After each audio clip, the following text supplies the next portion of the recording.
money magnet, draped in designer, I stay high fashion. Kiss you Bushi, know I'm high maintenance. You're now experiencing Christopher Lee fragrances. Yesterday, I was giving y'all my feedback about how designer fragrances are like irritating me, okay? By smelling the same or just not smelling inspired by anything great. I don't know, man. It's like designer fragrances is in like this pocket that is just I'm so used to. And it's like designer fragrances, I don't know, man. It's just, they not exciting anymore. But that had me thinking. I'm like, well, I do like niche fragrances. And I also like Middle Eastern fragrances. And I also like indie houses. If I was to rank my favorite places to use fragrances, like which category of fragrances I use the most, I would honestly say that Middle Eastern fragrances would be in first place. Like I wear them more than any other category. Then it would be indie brands, like basically brands nobody really heard about, and then niche. But I want to talk about niche fragrance houses that, you know what I mean, if you're not into niche fragrances, you can go to these places and go try their fragrances, and I feel like you won't do a bad job. First, I want to talk about Kilian Angel Share. Basically, not even just Angel Share, the Kilian house. They make so many good fragrances. They got over like 20 fragrances. They got some for the females. They got some for the males. The male fragrances are very unique and iconic. They have a whole collection called the Liqueur collection where you can find Angel Share or Old Fashioned or Apple Brandy. Fragrances like that resembles other liquors inside the Hennessy brand. Okay, that by itself made the fragrance company real luxurious. It makes the fragrance company stands out, make them just be a vibe. I like vibes. I like fragrance companies that can tell a story. I like fragrance companies that just make me feel cool. Having Kilian Angel Share just make me feel cool. Like I love they bottles. Top tier design. And that's one of the main reasons why I like niche fragrances, is because top tier design. Or sometimes it'll be so minimalistic. When you go on their website, it's minimalistic. And then it kind of puts you like, okay, well, they a little corporate, maybe something. I can't explain it, but when we look at that price tag, if it's $300, it don't matter really what it look like. If it kind of can tell that story, we're going to spend our money on it. That's kind of what I'm seeing. Like, we're going to spend our money on it if it can tell a story. And another fragrance company that really love to tell stories is like, I would say that one, but I'm going to say this one first. Alexander J. Butterfly. Well, the Alexander J. company, right? It's a niche fragrance house. All their fragrances are in the $300 for the full bottle. I don't even know if they sell discovery sets, but a lot of their fragrances are named after symbol of an environment. So like this fragrance is called Butterfly, but it's not like it smells like a butterfly. When you think of butterflies and you smell this fragrance, you think of like summer. That's kind of like what this fragrance do to you. It's like, okay, it's butterfly. You smell it. You think of butterflies, close your eyes, and you be like, summer. It's crazy. It's just like, this tells stories too. And I like how it's unique and different. And I like the bottle design. Like, this smells like literally like hot summer. And you walking down the street with an ice cream cone. Like, you got vanilla like running down your fingers or something. And you just eating ice cream on a hot day. That's what this fragrance smells like. And a lot of their fragrances tell stories. Another fragrance that has a really different, unique palette. I'm talking about all of their fragrances smell like things you never smelled before. So this company is like a hit or miss. You really don't know for real. You be like, but you'll have that acquired taste. You be like, wait a minute. You'll find you a signature fragrance that don't really smell like nothing you ever smelled in this company of Xerjoff. Okay, they have so many beautiful fragrances that are just unique. Some fragrances over there, you're gonna smell them and be like, what? Like you literally might not like them. But then there's some fragrances you smell it one time and be like, oh my God. But it's always something you never smelled. And it's like the spectrum of the different type of smells that Xerjoff can create is so different. And I just really respect that.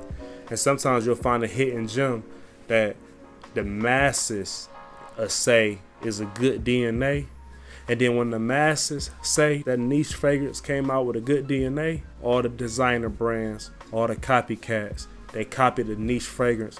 But usually 9 times out of 10, the niche fragrance is always paving the way, bro. It's always paving the way. It's always the one that's leading the charge, trying to change everybody's smell palettes. They're the ones that's really thinking outside the box. They got a lot of R&D going on over there. That's why when they drop a fragrance, they're like, man, we need 300 for this. We just created, and this might be a diamond one day. This might be the best DNA in their generation. So give me 300, and then we be paying that. We pay so much for the Creed brand as well. Creed is a really nice brand. It's like real sophisticated, clean. You know what I mean? Like it comes across like old money. That's what I can say. Old money. Okay, you know them mansions with the pillars, the plantations. Yeah, them mansions. Yeah, the layer brick, the England looking mansions, real bold. The Gilded Age mansions. Okay, the Rockefeller mansions, that type of stuff. Okay, that's what Creed remind me of. It reminds me of if you put a suit on and you go in a time machine, you go back in that time and you got some Creed on, they gonna be like, oh my God, you smell good. Like that's the whole vibe of it. It just come across like we taking care of rich business. And I'm never overdoing it. Because Creed, you just can never overdo it. Now, let's talk about this Boadicea the Victorious. This is another niche fragrance house, right? But this is bougie. Let me say that one more time. Bougie. Super bougie. I'm talking about you always put Boadicea fragrances in the front so everybody can see them. Is the most important collection you got, because it literally is telling people I'm so rich I don't care about what you care about. Like I got enough money that I can do this dumb shit. When people see that, they gonna know like, oh, he take risk. It's a status symbol, but it's one of them status symbols that really back up the cost with just a variety of smells. Every single Boadicea fragrance has a strong, high concentrated, a very intense oil every single time. The fragrance is always going to smack you in the face. You're going to be like, damn, you're going to be tripping. You don't need to be tripping, I'm trying to tell you. Because these fragrances right here is just like, they like the Greek gods. Okay, all thunderous, all royalty. So yeah, but if you ain't got no money and you broke, stay out the adult section of the store. Now check this out, man. We talking about Roja Dove Parfums. This is like one of the most legendary perfumers. The one who inspired me to even start making fragrances based off just watching his YouTube videos, seeing how he do things, mimicking how he do things, but always looking at it like I want his work ethic, but like these fragrances gotta be saucy. Super saucy. That's how I be looking at it. But Roja, that's great. Refined oil. That is a great company. Parfums de Marley. This is like the most designer niche house. This is like a designer niche. Like it's not designer because, you know what I'm saying, they don't got clothes. You know what I mean? They're not really mainstream. But Parfums de Marley is kind of getting mainstream to the point where they can come out with some clothes and the clothes might smack. Like they might be a perfume company that come out with clothes later. They might be mainstream, bro. So I'm just saying, like, all they smells are very commercial. They just came out with that all tier, man, bro. That blew everybody's socks off. He was like, bro, this smells so good. So now I'm just thinking, I'm like, man, Parfums de Marley is trying to become a fragrance that you would just see in Sephora, just in the Sephora, just in there. You won't even think twice. You'll be like, okay. Let's talk about another legendary perfumer. Basically, everything I said about Roja, you can just tie that in with my dude MFK, man. They really like rivals. I don't know if y'all know that, man. Roja and MFK is a rival similar to Goku and Vegeta, similar to Pepsi and Coca-Cola, similar to Xbox and PlayStation. Okay, similar. I'm talking about they neck and neck. You know what I mean? Like, who the best? Who be making better sense? I think MFK got the edge on Roja, but you know, like, who is MFK really working with? Who you working with, bro? Is that all you doing that? I think Roja making all his sense. Is you just got your name on it, but you got somebody else making your sense? I don't think so, but you never know. All right, another fragrance brand I want to talk about is actually No More, because that's it.